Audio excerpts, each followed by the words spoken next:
The night before I was supposed to leave, I told my parents I would sleep at their house, so I was ready to go in the morning with my bag.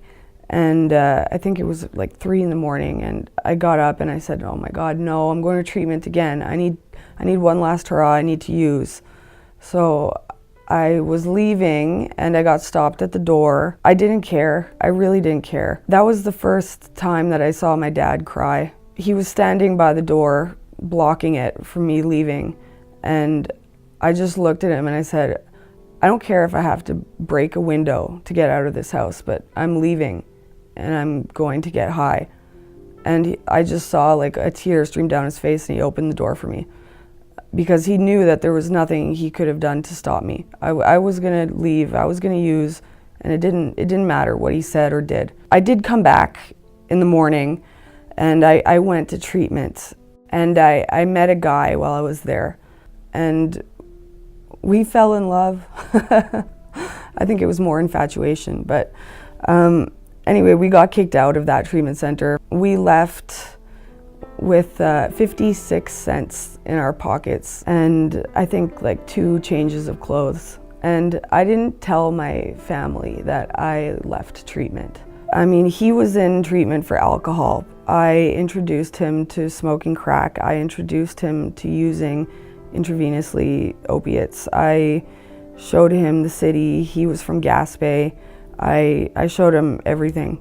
My family only found out a few weeks later that I wasn't there. I think they called the treatment center and they told them she hasn't been here for a while.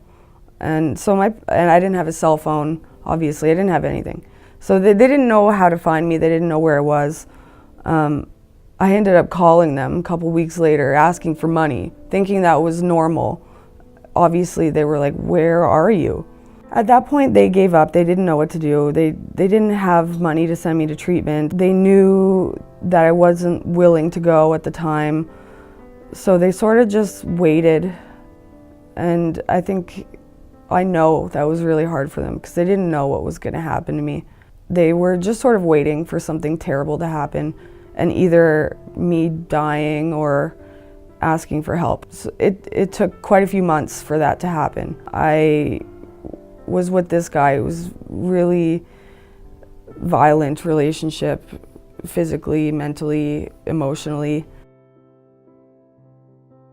I was just purple and blue with abscesses all over me from using needles, and I was paranoid from smoking so much crack. I had auditory hallucinations.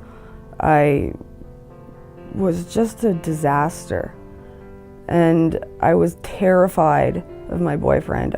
I felt like a victim. I felt trapped because I needed him to survive, because it was so hard to survive alone with no money or anything.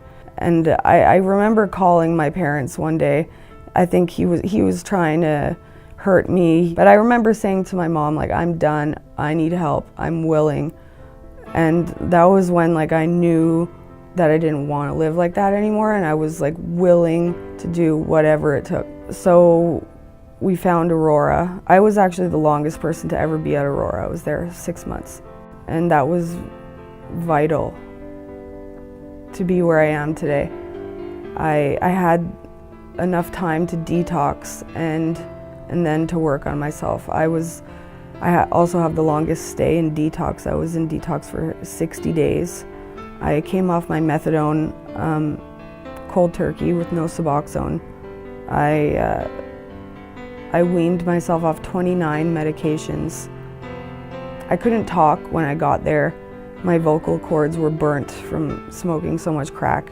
I had 4 months around of treatment after I was better.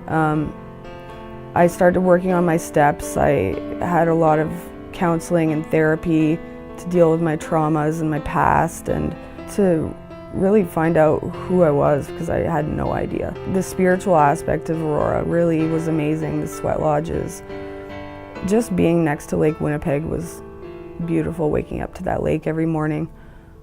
The people I met, my circle of recovery is amazing.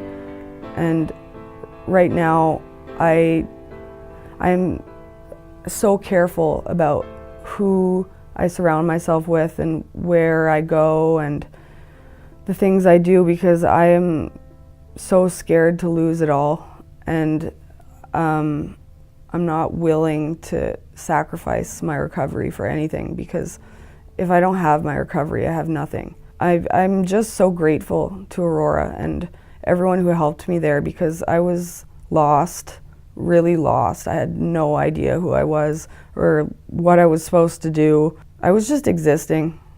That's it. And to be almost 8 months sober today is just insane. Like, after all the times I've tried and failed, like I thought I was doomed to live the life of an addict who would never get better.